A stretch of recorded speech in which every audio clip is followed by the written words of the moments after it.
Mami Jen, nagbanding sila ni Calix So dahil nanood sila ng FIBA World Cup para sa advanced birthday ni Calix.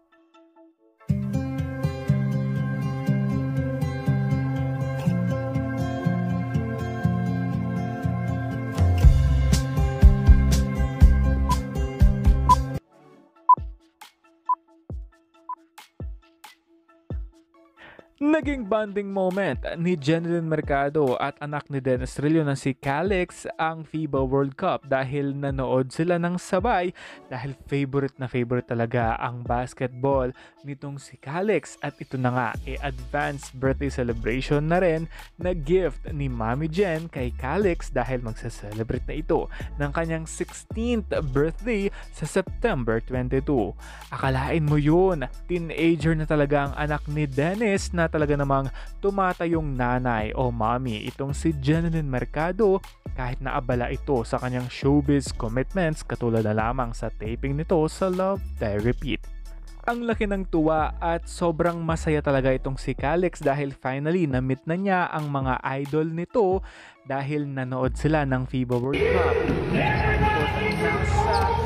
Nasa sila ng basketball court and enjoy.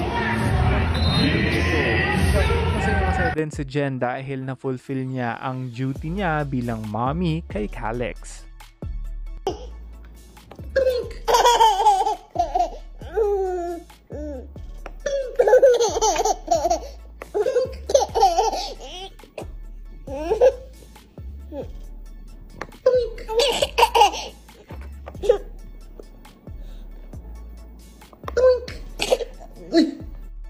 Samantala makikita ang video clip na ibinahagi sa atin ni Dennis Trillo sa kanyang TikTok story na kung saan naglalaro si Baby Dylan dahil binabantayan mismo ng ating drama king itong si Baby Dylan habang nag-e-enjoy si Mommy Jen at si Calix sa FIBA World Cup sa SM Mall of Asia Arena.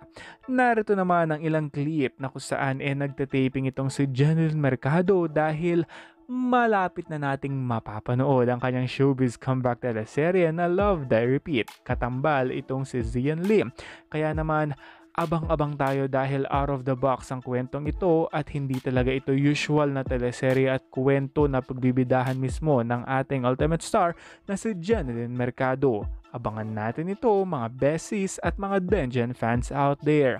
Samantala, mauuna munang mapapanood itong si Dennis Trillo sa kanyang balik heavy drama kasama ang nag-iisang box office queen na si Bea Alonzo dahil after 20 years magsasama muli sa isang bigating teleserye itong si Dennis at Bea na critically acclaimed talaga ang kanilang mga achievements bilang artista at bilang aktor at ngayon naman dekalibreng storya naman ang i-share nitong dalawang ito sa Kapuso viewers. Malapit na ito sa September 25 na. And that's all for now. This has been G Kumanangan TV. Thank you for watching. Don't forget to like and subscribe.